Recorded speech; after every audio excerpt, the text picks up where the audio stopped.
There we go. Always the simplest things, right? You end up missing.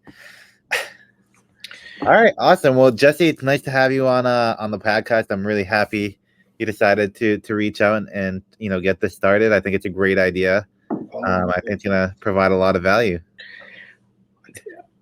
I told you this Wednesday when we talked. You're an inspiration to me. What did I call you? My chemo twin? Yeah. That's what I called you. We've both been diagnosed on November 24th. Yep. Right? Like it seems like we're on the same journey together, but miles apart, if you know what I mean. Yeah, absolutely. I think we touched a little bit about this on Wednesday too.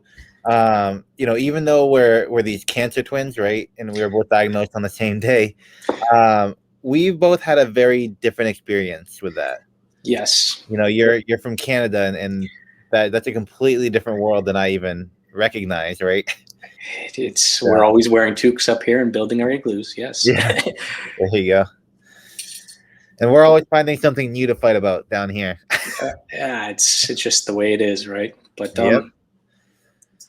So I think the best way to kind of start this off is just hand over the floor to you, and you tell me about your experience being diagnosed and this entire journey for you.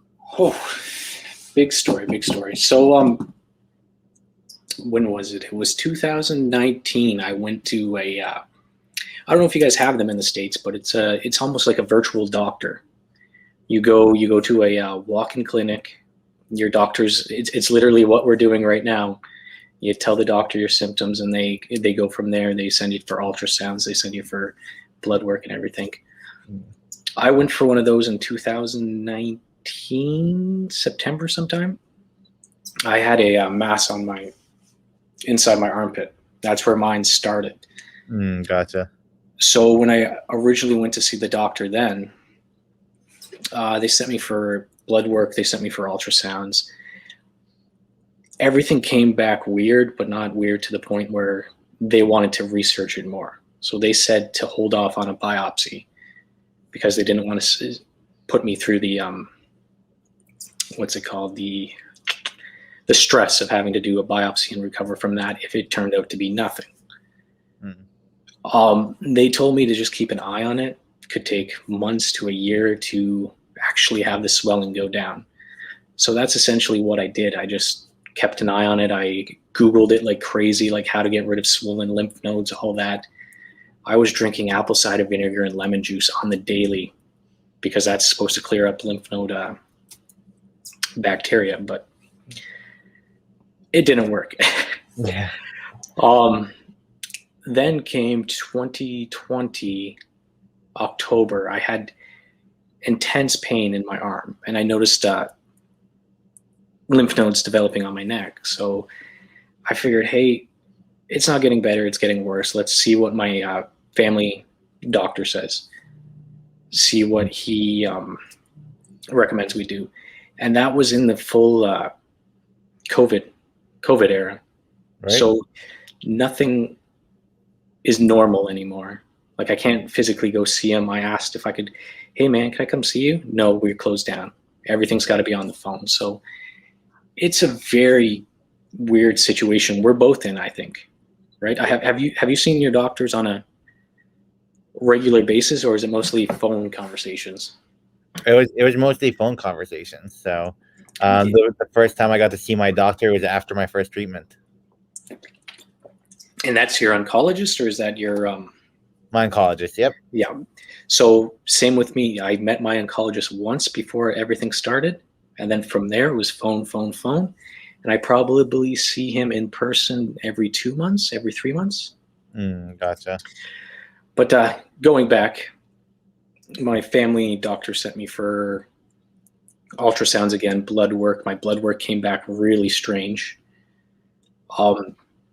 He instantly said, let's get this process going. You're going for a biopsy. Mm-hmm. And when was that? I saw him in October, or I talked to him in October, middle way October, and I was for surgery November 4th, I believe. So everything happens really quick. Once the process gets going, you can attest to this. Once the process gets going, it's super quick. Yeah. From the time I was diagnosed on the 24th, I started the chemotherapy on the 9th of December. So it's all real quick. And in that time, you're going for test after test after test. Lung tests, heart tests, CT scans, PET scans. I didn't find out what staging I was until day before my first chemo treatment.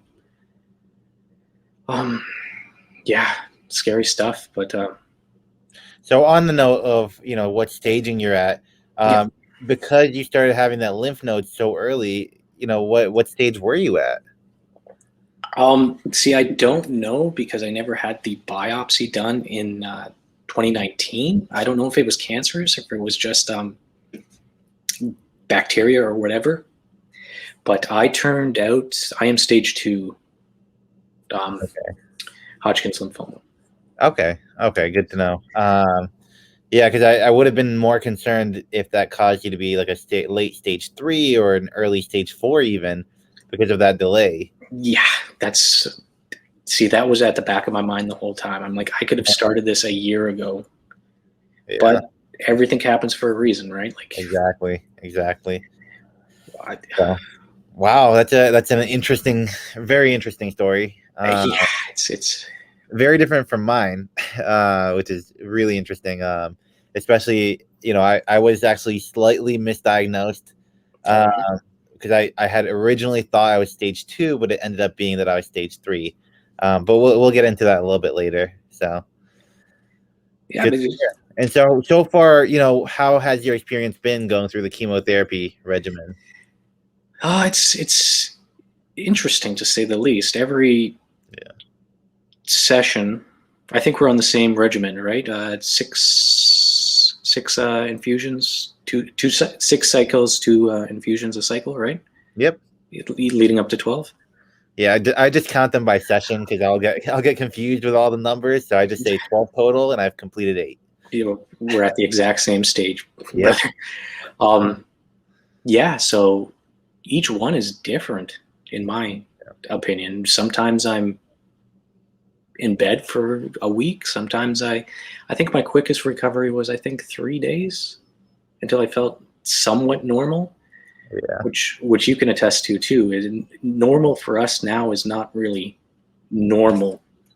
Yeah. Like when people ask, "Are you okay?" or anything, like, yeah, I'm the new okay, if that makes sense. Like, yeah. It's a new baseline that you have to really get adjusted to. Yes, and yeah, 3 days I think was my quickest recovery. I've practically lost most of my hair. That's why I got the beanie on. I look like the crypt keeper a little bit, clinging on to those scraps. But for the most part, it's been okay, if that makes sense. Like yeah, it feels. it's gonna be okay. Yeah, right. That's kind of the most important thing here. It feels like the flu almost after your infusion. There's the time when you're on the steroids. I get steroids to take home. I'm not sure about you guys, or you down in the States, but I have 2 days where I get steroids. So day of, I get steroids, and then 2 days following. After those 2 days, it feels like I got the flu almost. So gotcha. Tired. I got a little bit of nausea, headaches. I found I'm really sensitive to light sometimes. I don't know if you've had that, but sunglasses inside sometimes it's crazy. Each time is like spinning the roulette wheel. You don't know what you're gonna get. Yeah, definitely. Tell me about your experience. Yeah, definitely. So we're obviously cancer twins, right? As you want to call it. Both diagnosed on November 24th. Yes. But my experience was a little bit different. For me, my lymph node that was enlarged was in my neck. And so I had initially noticed a lump in my neck, and I was working a lot of hours and I was very fatigued. So I initially brushed off the fatigue as being work induced. Mm. At the time, I was transitioning from being an engineer to managing the team that I was at the time a part of. And so I was kind of taking on both roles and responsibilities as I was trying to learn the new responsibilities. And so that's why I attributed a lot of my fatigue and stuff like that to being because of that transition. Now, when I noticed the lump in my neck, I joked about it being a I muscle. remember you telling me that. Yeah. And, in hindsight, was that a little bit immature of me? Sure. But I had so much on my mind at the time that I really did not want to stop. It was just go, go, go. I think the turning point for me was when I had an opportunity just in a routine checkup. On my way out, I was saying, hey, do you mind taking a look at this? I have this bump on my neck, just on on a whim, essentially. And so I showed it to my doctor, and he said, nope, you have to go in for an ultrasound tomorrow. Yeah. And that's when I started realizing that this could be a lot more serious than I had originally anticipated, right? So went in for the ultrasound, and then, like you said, it was weeks and weeks on end of blood test after X-ray after CAT scan, and it goes on and on. Ultimately, leading up to, I'm guessing, what you had, which was the biopsy. Mm-hmm. And so at this point, as they're ruling out more and more things, they're making it very honest and transparent that one of the options is going to be cancer, Hodgkin's lymphoma, or lymphoma of any kind, really. And so at this point, that's when you start talking to an oncologist, and that's when he's kind of in the picture. And so, they tell you that this is the data they've reviewed so far. And, at this point, you're talking to an oncologist because one of the very real outcomes is going to be that it's cancerous. So fast forward to the biopsy, fast forward to November 24th. And that's when I got the phone call that I was diagnosed with lymphoma, and specifically Hodgkin's lymphoma. And from there, like you said, everything moves quick, right? So, November 24th, you get the phone call. Less than 2 weeks later, you're already planning your first infusion. Yeah, it's insane how quick it goes. Yeah, so because the thing that I don't know if many people understand about Hodgkin's lymphoma, especially if you haven't been impacted by it, is that it is one of the most aggressive cancers. It spreads very quickly. And that's how I understood it, the way my oncologist explained it to me. It is also the most curable cancer. Yeah. There is a caveat that kind of works in our favor there. So that's why they really don't want to waste any time at all, and they just want to get you in there. The thing with Hodgkin's too is it affects a lot of people. It doesn't matter your age. I know like you said before, I was going to interrupt, but you said you were joking around about the lump on your neck. But you're 26, I'm 31. Who would have ever thought Yep. we would have cancer, right? Like that's far reaching, right? Definitely. It's strange when you think about our ages, and Hodgkin's affects younger people than us and also older people than us too. So it's really got to be focused on, right? Yeah. Nope, definitely. From there, my first treatment, I took off the full week because I had no idea what to expect. I came back home, and even though I had the week off, I started working right off the bat. I had so much energy from the steroid. I don't get to take any home like you do, but they do give it to me when I'm there. And so I was wired. As soon as I got back home, I started working, started sending emails, catching up on emails. Day 1, 2, and 3, I just felt really tired, especially day 2 and day 3. And I remember having zero appetite. So I'm just not hungry. I'm not nauseous, but I'm not hungry. Yeah. So I didn't really eat anything, honestly, for the first 3 days. And then day 4, and this was a first and also a last for me, but day 4 of that first treatment, I had a massive headache. And so I was wiped out because of the headache. I took, some ibuprofen, nothing would help. Some Tylenol, nothing would help at all. Yeah. And so that kind of took me off guard. And so now that became my baseline. So now it's just like, look, this is the first session. This is going to be the worst. the worst of it, how can I plan for it moving forward to make sure this doesn't happen again? And then, like you said, the worst part about each treatment is how unpredictable it is. Yeah. Day two, today's day two, and I'm having a conversation with you. My day two before did not look like that. I'm on what am I, day 4, I believe, and I feel almost back to our normal, or my baseline normal, right? Yeah, So it's the new normal, we'll call it that. the new normal. Yeah, Exactly. So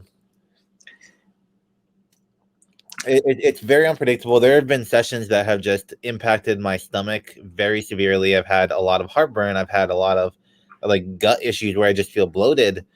Um, and honestly, the toughest part about it, and this is the one thing I keep reminding myself, is the mindset. You need to have a mindset that this is all temporary, even when it's hard to believe that. exactly. It's all about staying positive, right? Like I told you this before. Like you're making me want to get out there and be better. I watched your video again today, all of them actually. You're benching 300 plus pounds on infusion number 7. Like there's no reason why I can't get out there and go for a walk and get some exercise in. You know what I mean? Like Yeah. thank you from the bottom of my heart, man. You're pushing me to want to get better. No problem at all. And honestly, when I started this all off on TikTok and I started documenting it there, and the reason I did that is because I wanted to inspire people, because so many people have to go through things that are even worse than this, or some that are less, worse. And a lot of times your worst enemy truly is yourself, and I don't mean to sound corny or cliche, but I'm not gonna lie to you. There are days where I don't feel good. you Oh, know, I and I think you know that, right? Yeah. Yeah. And those are the days where, I listen to my body, right? But like I still push myself to maybe do a little bit of cardio, maybe a little bit of Stairmaster, because I know as much as I don't feel good now, I'll feel worse if I don't do that. Yeah. Working out for me is a mental relief more than anything. Yeah, I can see that. It's you gotta. It's been my anchor through every single stage of my life. Whether that's being unemployed, whether that's being stressed at school, whether that's going through, a bad breakup, whatever you want to call it, it's been my anchor. It's good to have. It's something you'll always have that, right?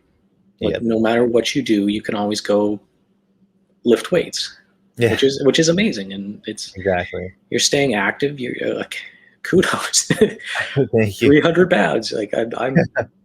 Thank you. I told you that Wednesday too. I'm like, oh my goodness. Like, yeah. Are you okay? Like, right. Yeah. So let's fast forward to the part where I was, misdiagnosed, and it's a very clickbait thing to say. Because I was misdiagnosed in a sense, but in the grand scheme, does it really have an impact? Probably not. So when I say I was misdiagnosed, for me, my oncologist was debating between 4 or 6 cycles, 8 or 12 sessions, because there's two sessions in each cycle, right? Yeah. And so the determining factor for this was after a certain number of chemotherapy sessions. So at the time, I believe it was 6. We were going to do another CAT scan and find out how my body responded to the treatment. And so we did the CAT scan, and on the second CAT scan, he noted that there was an additional lymph node that was below the hips that was enlarged before we started treatment and then reduced in size after the treatment. Effectively, what that means is that the treatment was effective against this lymph node, which suggests that it was cancerous. Yeah. So, I'm sure you already know this, but the diagnosis that you get, stage 1, 2, 3, and 4, is really just the spread of the disease, right? Exactly. If it's localized just in the area where it started, then that's stage 1. If it's above the hips, it's stage 2, and then in my case, stage 3, where there was a lymph node below the waist as well. It's scary when you say you're staging to people. I don't know if you've had anybody, but stage 1, stage 2, stage 4 isn't like stage 4 lung cancer, liver cancer. It's just where it is. So how I explain it to people is stage 1, you have it in one spot. Stage 2, 2 spots. 3, you're going below the diaphragm, and 4, it's starting to touch other organs. Yep. Right. And it's scary, but it's not as scary as stage 4 liver cancer, stage 4 lung cancer. Exactly. Right. And there's a lot of misconceptions about the staging of lymphoma. Right. Yep. Yeah, agreed. So I think the toughest thing for me was finding out how I was going to tell people I cared about. Because cancer has one meaning to most people. And honestly, I don't blame them, right? Because I didn't know about it until I was in the position. And I guess the way that I phrased it is I would say, hey, look, hey, let's say dad, right? Hey, dad, I know this is going to sound a lot worse than it is, but there's actually a lot of good news with it. But I was diagnosed with cancer. But before we go down that road, I want you to know that this cancer is 100% curable. Yeah. Not treatable, not remission, curable.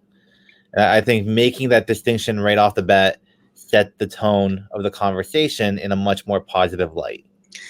It's true. It's a really bad few months we have to go through. And at the end of the day, or at the end of the diagnosis, I guess you'd say, we're going to be better people. Yeah. Right. Like it's opened my eyes to other things in life. Right. Yeah. Take time. Like, don't get stressed about losing a job or having to pay more money on taxes. You know what? Like, don't take each moment as it comes to you and really absorb it. Right. Yep. Agreed. It's scary times, but it is. But like you said, we're going to make it through and we're going to come out better than before. Exactly. I don't know what to say about, like, got the chemo fog going on, have you experienced that at all? Yeah. That's one of the, where you just forget and lose. So the problem for me I've actually made the decision to take a step back from work actually last week. Mm-hmm. And the reason being is because I'm in a position now where I might have to make critical decisions, and yes. I don't feel like I have the full capacity to be able to do that. On top of that, I think it could be impacting my recovery too. I've been having issues sleeping and stuff like that, and it is a stressful job.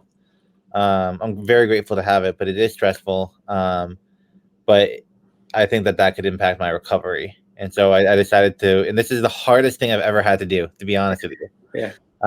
It's the hardest thing I've ever had to do, but I've decided to step on the brakes a little bit and just take a step back, let myself recover, and then I can go back into it full force. And it's going to be better for you in the long run, because you don't want to be stressing about work as well as stressing about recovery, right? Like, personally, I'd rather stress about my recovery than having to worry about work.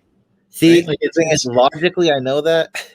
It's my damn personality type. You're driven, I know. Yeah, and I don't know if it's driven or stupid. It's driven. It's passion. Because I'm very good at blocking out my own even needs and just pushing forward. I don't stop enough and ask myself, what do I need right now? Yeah, I think we all do that on occasion. Yeah, so right. Definitely. But yeah. So that's been my experience so far. Like I said, unpredictable. I think the toughest part about it is the mental game, and I think you know that. Wow. And that's why as much as I love making these videos and inspiring other people, it's way more rewarding for me. To me, creating videos is an outlet. Working out is another outlet. And so right now, given the circumstance, I feel pretty damn good. Yeah, you look pretty damn good, man. You're one day out, and you look at you. From like a mental clarity, from like a mental level. Yeah. I know, and I fully acknowledge that my body's going through a lot. My body's hurting some days, but from a mental level, I feel like I'm in a good spot. Yeah. And you got to it's more of a mental game than a physical game, I believe. It's blocking out those negative thoughts. It's staying positive when you don't see the light at the end of the tunnel. It sounds corny, right? Yeah. I go for infusions on Wednesdays, and Tuesdays are really rough for me, to be honest with you. Like, I got to get myself mentally prepared. It's your last video. You said you like to work out and have a nice meal. That's your regiment. I got to find my regiment still, and like 4 cycles left. Let's see what I can do. Right? Like I gotta figure out something and go from there. But it's all a mental game now.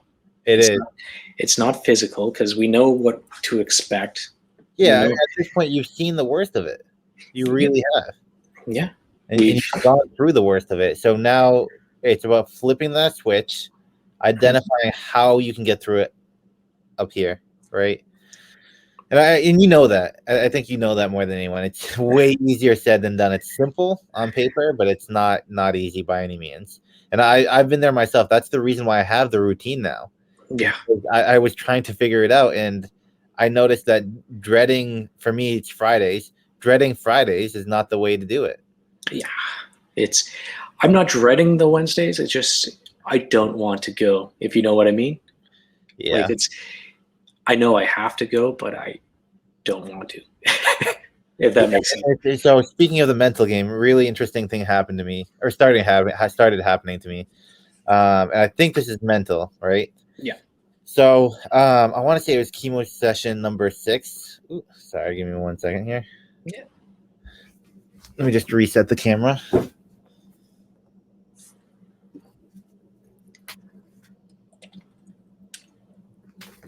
Awesome. All right, I'm back. Sorry, it has a 30-minute limit on it. Oh, yes.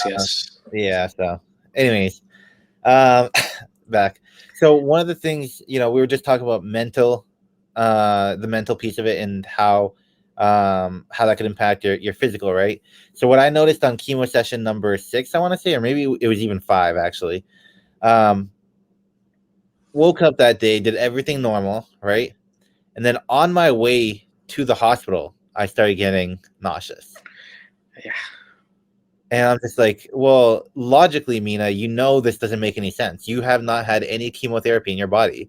You have no reason to feel nauseous right now. And then for me, do you have a port? No, I don't. So I don't have a port either, right? And so they stick everything through an IV. Yep, same here. And so the bands that they use are these colored bands, and they have a specific scent. Mm-hmm. Now that scent alone made me nauseous. Yeah.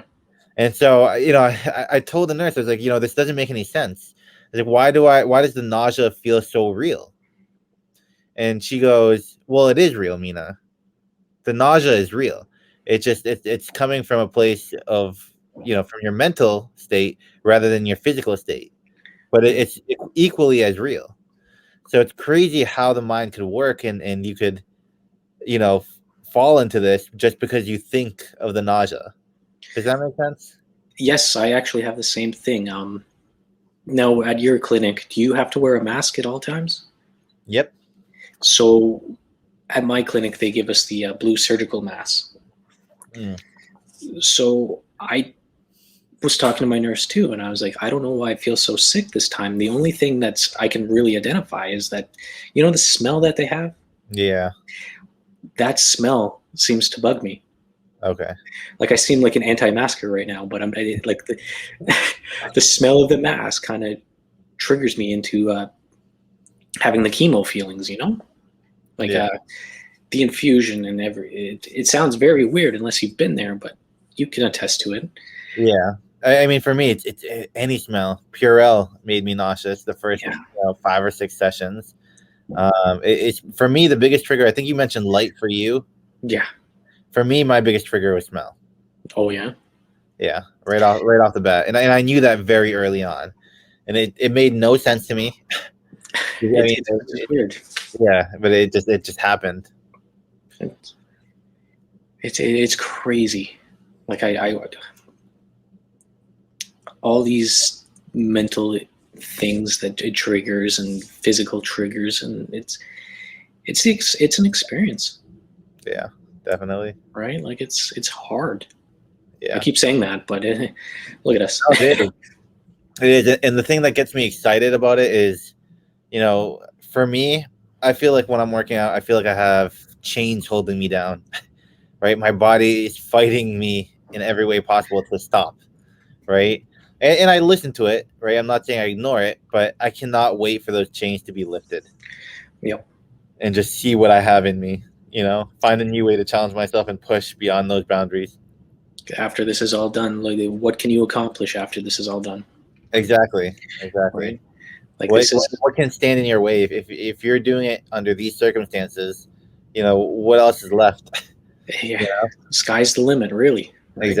Exactly. So to me, it really excites me, actually, because I think about it and I'm like, I feel more equipped now more than ever to take on any challenge that comes after this.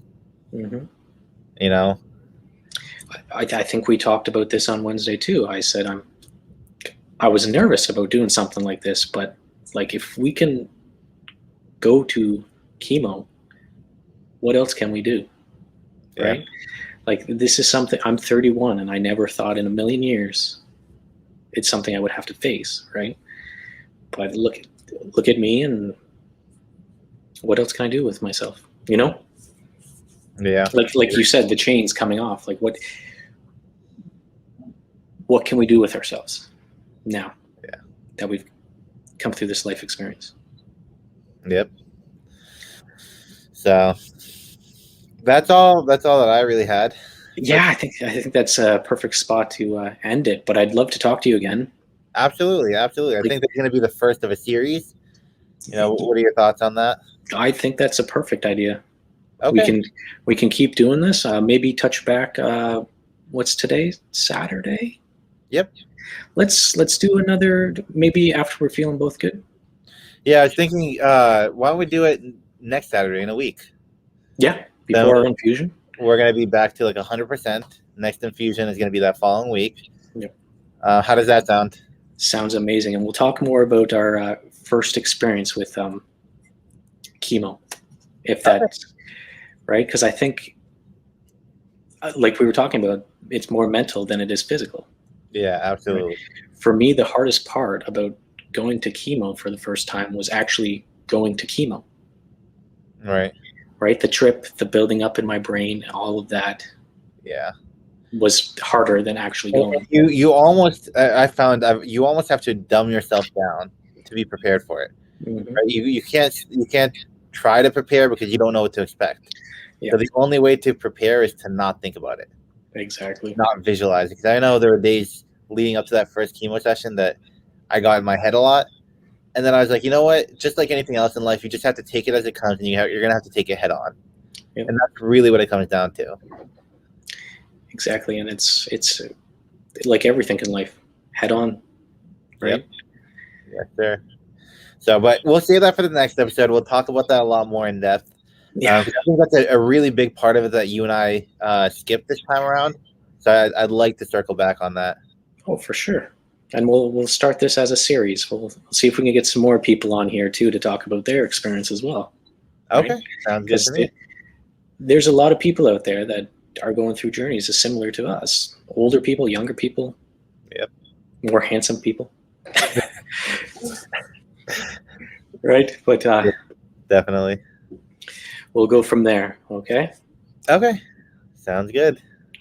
Awesome. Well, thank you for taking the time out of your day, Jesse, to connect. No, thank you. You're one day out. Yeah. Well, trust me. Now I'm feeling a lot better. Just to talk to someone like you puts me in the right mindset for the rest of the week. Glad I could help, and I'm looking forward to Saturday. Yep. Same here.